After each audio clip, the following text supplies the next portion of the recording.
Hello friends, thank you for joining me for this program designed to look at our government, how it works, and how the people, and to learn about the people involved in its operation.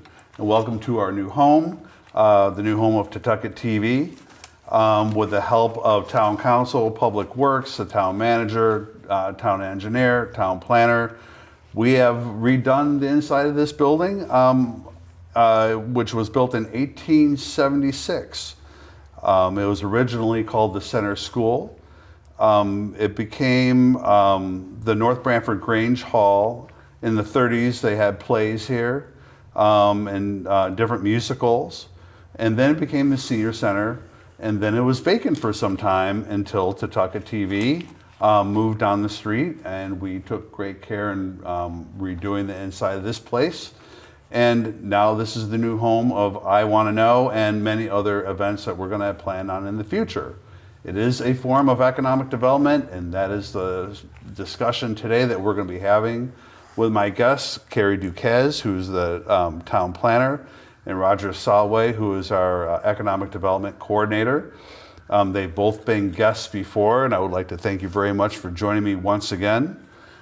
Today, one of the topics of conversation I wanted to have with you guys were some surveys that the town was involved with.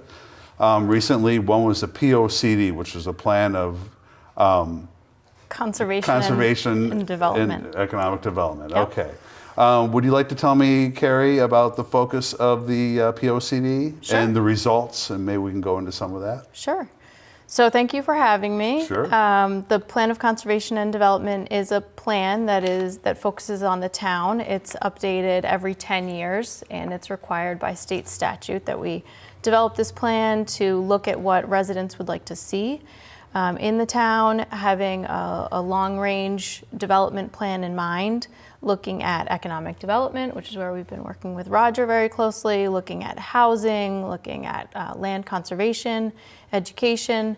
And so part of that process is, in order to collect the data, we've actually conducted a survey, which was available for residents throughout the month of November and the beginning of December. Who facilitated the survey? So the town hired a consulting firm called Malone and McBroom, and they have been hired to work with us to help collect all of this data.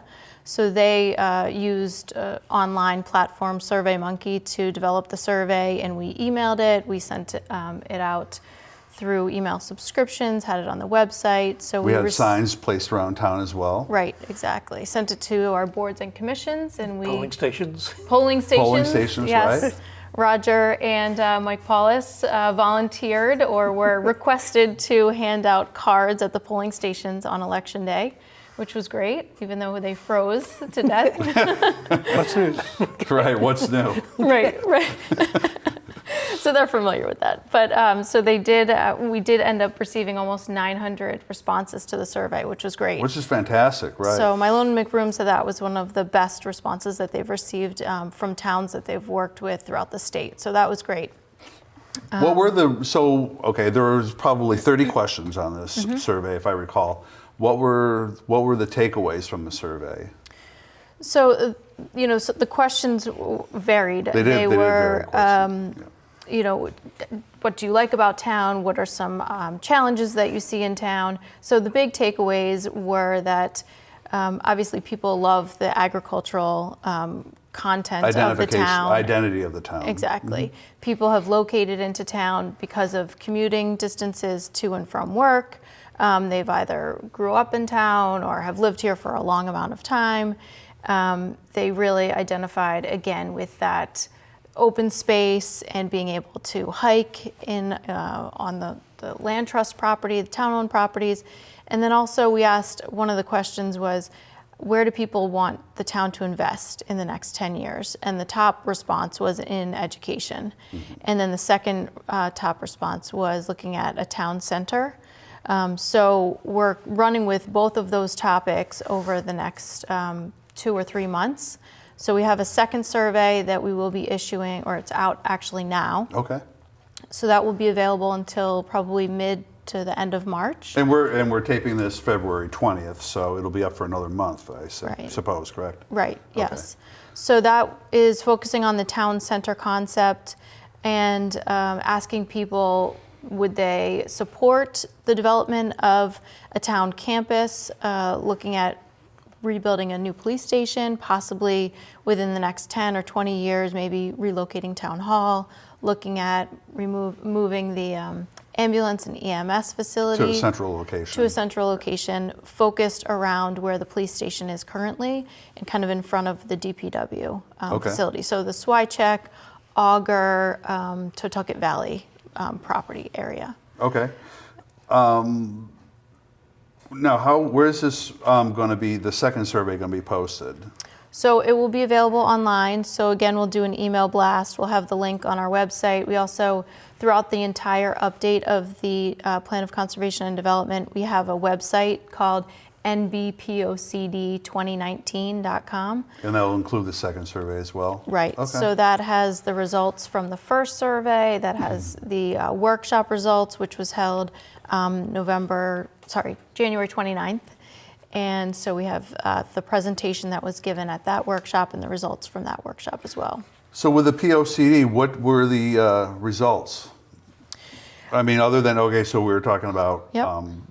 We enjoy what we enjoy, the town, the quality of life we have here, the identity of the farming community. What other takeaways were there from the POCD? So one of the other takeaways from the workshop specifically was that people really wanted an investment in economic development and trying to retain the businesses that are in town as well as expand on the existing businesses, helping to support them. There was a lot of feedback about building facades and how to improve building facades. Right, the look of a lot of the property, the strip mall properties that have Right. become dilapidated to some degree. Right. And part of the whole updating of the POCD is looking at the current POCD, which again goes back to 2009. Yeah, what were the changes? That's a good question. So the last time we did this was a decade ago. What changes were there? So there have been some changes. We now have welcome signs into town, which is great. Right. And there had been a building facade program continuing with that concept, but that no longer exists. But we're looking at ways to maybe get grants or how to work with the Economic Development Commission to have some kind of a program in place. Since then, we've also developed the deferral assessment program, which has helped to attract businesses and retain the businesses that are in town while allowing them to expand without taking a big hit after their assessment increases. Right. But I mean, for the most part, people still enjoy, again, that character of the community of, the agricultural feel. But we've had some housing development, not a ton, and our population is staying fairly steady. It's declined. Just like the rest of the state, but we're looking at trying to keep that steady. Stable at the very least. Right. Exactly. So then there's a second survey, the CIRC survey, and that had a separate focus. Yes. Roger, would you like to talk about this? Right. The focus of that. CIRC is essentially a non-profit that is a combination of some of the major utilities. It's UI and Eversource, RWA, and others. And they sponsored And the survey. they essentially provided to 17 communities in the whole state an opportunity to do a self-assessment of their economic development capacities. And we were fortunate to be selected as one of those 17. And we had responded to CIRC, they have a program called Site Finder, when companies from around the world are seeking sites to locate their operations. CIRC can divert those to different communities. They sent some to North Brantford. We responded and very quickly. And CIRC said, this community seems to kind of got its act together and offered us the chance to do this self-assessment survey for free. Okay. So what were the results what were the takeaways of the CIRC survey versus the POCD survey? Which is, what CIRC tends to do is to look at, they have a very complex survey. It's 70 questions. And they're trying to assess the capacity of the community to actually do things to grow. And so what they've done in our case is identify areas where we could expand, areas in which we can do better, like enroll in the Site Finder program, and then gave us a suggestion on prioritize. What would be the best things for us to focus our resources on? Obviously, then we have to sort of match the recommendations that are coming out of that kind of survey with what's coming out of POCD, Right. with our own budget capacity. Right. So that's kind of what's going on right now. Okay. And a lot of the CERC survey has to do with marketing, correct? Yes, I mean, and part of what they're trying to encourage us to do is to create North Brantford as a destination. How can we make people know we're here? Which is what you've been focusing on for the past 6 months. So- How long have you been in town? It'll be 9 months soon. My, how time flies. My goodness, what a gestation. And you've gotten so much done.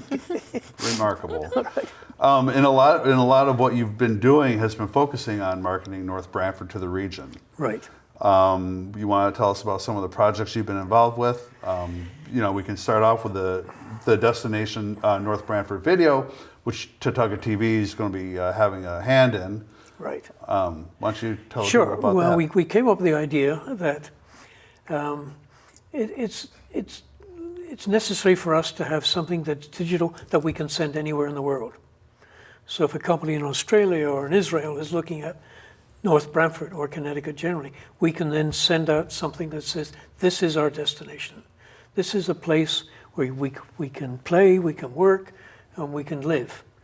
And so we've got some volunteer help to produce it, to write the script, to direct it. And with the assistance of this organization here, we're going to put it together. And it'll go on our website.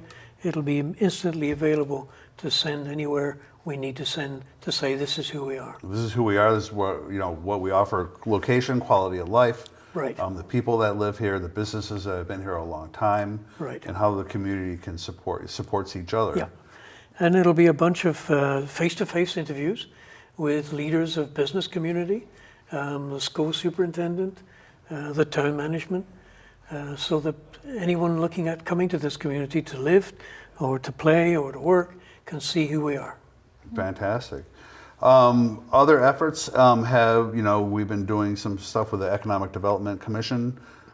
We had a State of the Town breakfast Yes. recently, which was very well attended. Why don't we talk about that for a bit? Well, the EDC, the Development Commission, for the last 2 years has done this. So this was the third annual breakfast, and we did it in combination with the Shoreline Chamber of Commerce. And so we invited chamber members from Guildford, Brantford, and of course here, North Brantford, to participate. And Mike, our town manager, gave a presentation of this is the state of the town, the financial state, the things that we were looking at investing in, the surveys that we have coming into Recently, us. they're fresh. And then we followed that by a presentation from Dick Bauer, Dick is the Global Vice President of Sales for the Honeywell operation, and introduced us to what Honeywell is and how it's doing great things for this community. And Honeywell, they were one of the presenters on the library series. Yes, indeed. What is it called? The library, It's called the 3E program. Right. Engage, entertain, and educate. Educate, right. And Honeywell was a presenter at one of them that I went to. Right. And what they're doing, they're growing, they're hiring. They have many people coming in for training. Right. Correct? Nationwide, this is where they do their training for people that set up their systems. Right. This is the headquarters of this division of Honeywell. And they bring in around about 1,000 people a year that have to be trained and certified in their products. Currently employing well over 700 people right here in the town. Getting close to 1,000 people. And exciting, they are now exporting to 50 countries around the world from North Brantford. From North Brantford, it's incredible. Yeah. It's amazing like how somebody like ESI, they export millions of parts out of this building. Right. You would never know it. No. But the capacity is incredible. And they're a great example of advanced manufacturing. Right, advanced manufacturing. Right. So also what we want to do in town is try to provide for the needs of the community, right, and the needs for the region. And that is like advanced manufacturing and stuff. Right. This is what we're trying to attract. Right. So moving on, the sunflower program, that's a big deal now. Well, one of our residents, who's actually a retired executive of UI, came up with the idea of why don't we find a brand identity for the town? And of course, the Okra Farms and others have been growing sunflowers here for some years. And the idea is, why don't we propagate sunflowers and get businesses and residents and even the town, anybody who wants to can have free sunflower seeds. And we actually we'll be ordering this week almost 500,000 sunflower seeds, some of which are being donated to the town. Okay. And there's a volunteer group, currently about 16, and we'll be going to the schools and Boy Scouts and others to fill packets of these seeds that we're buying in bulk. And then the seeds will be available in the libraries, in the banks, in the town properties. Who do people contact if they want to help divide up these millions of seeds into little packets? Give me a call. Okay. You can call the town hall or go online. Just let me know. My email is edc@thetownofnorthbramfordct.com. Okay. So speaking of, yeah, go ahead. the purpose is partly beautifying the town and making it stand out, but it's also really to help our farmers attract visitors, tourism, Right. agritourism. Agritourism. So, and of course, if people are coming through town, they'll stop in a restaurant, they'll do things elsewhere in retail stores. So it's all part of building traffic coming into the town. And this is also where it fits in with the POCD, because that was identified as an opportunity for the town.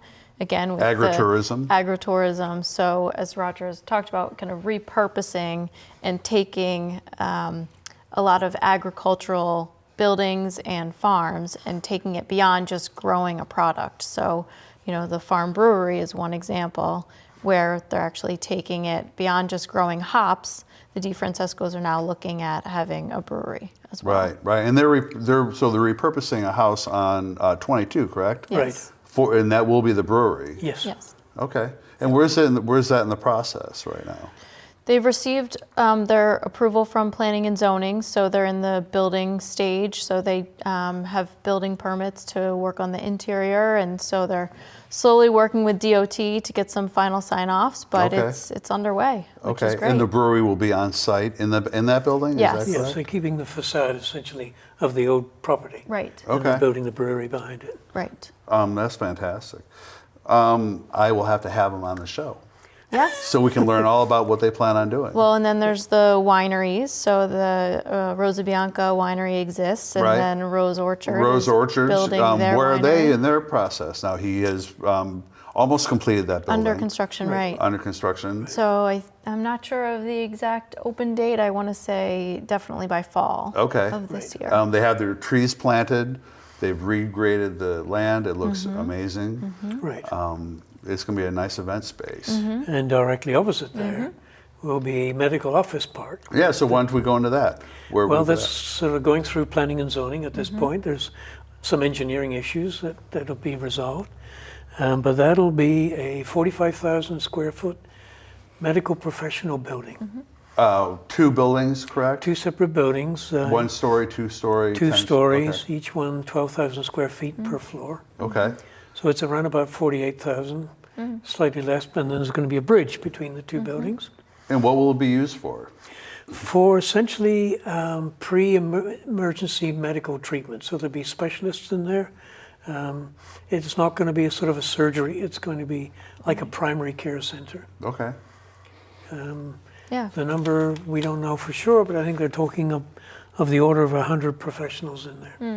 And it's a perfect location. It's an entranceway into town, a gateway on the southern part of town. So it's perfect. It's a great use. So yeah, it's exciting. It is And exciting. it'll bring a lot of new people to town. Sure. They will work there. They'll need to live someplace. They need to shop someplace. They need to send kids to school. So it's building population.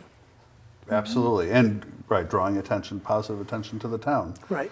So what else would you like to talk about? So I kind of focused on the surveys with you, but what else would you like to mention to the people regarding what may be going on in town as far as development or what's going through the processes right now with planning and zoning?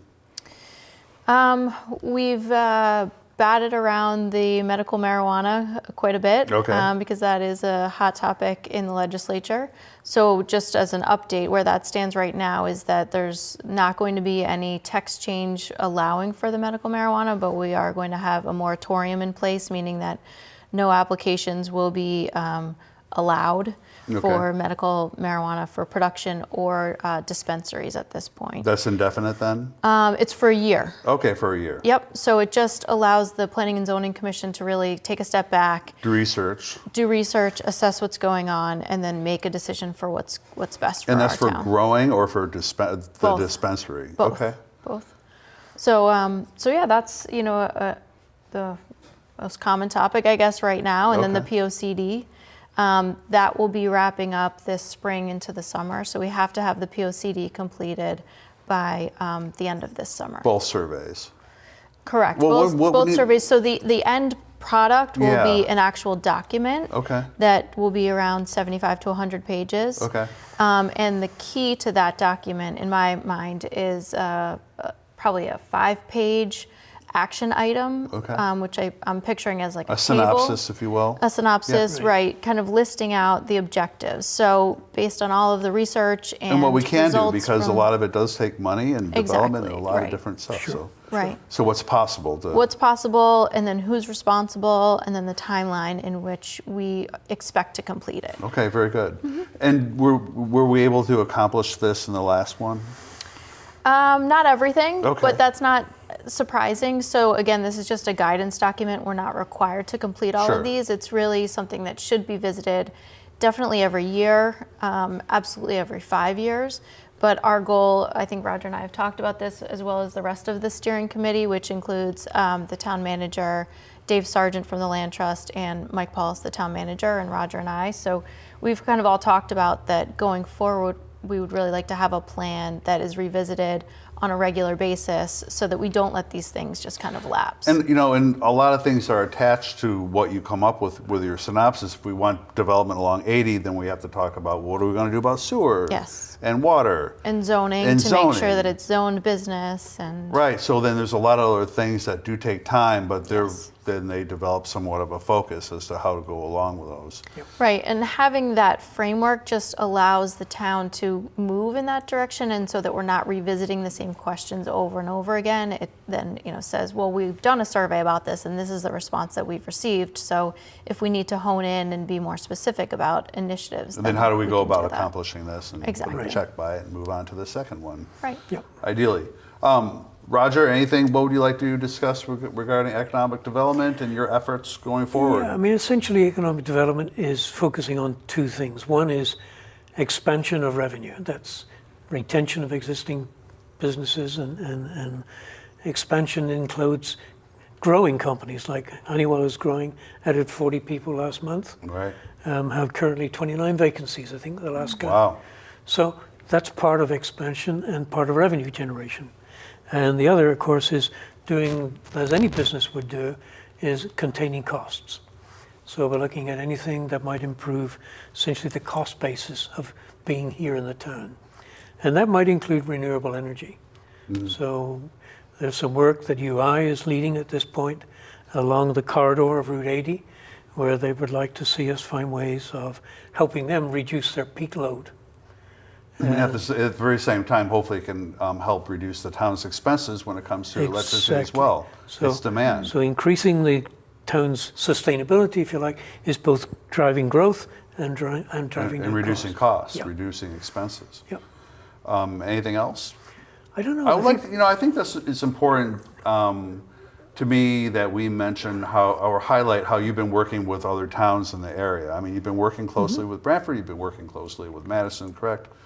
You want to tell us a little bit about that? How, because they support us and we support them. And the health of North Brantford and the health of Brantford, it's all collateral. Right, because even as a tourism thing, I mean, if you look at Guildford, it's got a nice green. If you look at Brantford, it's got waterfront. We've got farm stands. So as a community, as a place to come and visit, Right. it makes sense for us to collaborate, Right. which we're doing. And in fact, a recent one with the help of Carey, we are bringing in together Madison with us and running a program that'll be addressing the small business needs in the town, funding and training programs, and we're putting that together with the 4 communities. Okay. Yeah.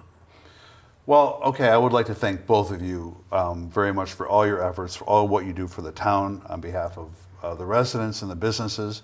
I am going to try and take the show on the road and introduce the community to different businesses that have been here a while, find out what they do and how they do it. You know, some of these small businesses do have amazing output and we just don't know about it. I don't know about it, so hopefully we can learn about it. Moving on to something that's going to be more difficult for me to properly say, but I'm going to try and do it, is letting you guys know that the FCC has proposed rule changes that could really affect public access TV and how and whether we can sustain ourselves in the future. We could be, with these proposed rule changes, we could potentially be charged for the use of the transmission equipment that we use, the pathway space that we use for its transmission, and there are other changes that will eliminate, you know, our ability to sustain ourselves. So if people could look into these FCC rule changes, and if you support public access to Tucket TV in this case, please write your legislators, Rosa DeLauro, Chris Murphy, Richard Blumenthal, and tell them that you hopefully oppose these rule changes. That has been what the FCC has received, but we never know how that ruling may go down. So please at least look into these rule changes and let your opinions be known. With that, I would like to thank you all for joining us today for this edition of I Want to Know. With any questions, please email me at danarminnb@gmail.com. And please help sustain Tucket TV and the Tucket Times. Thank you all, and we'll hopefully see you again for another edition of I Want to Know.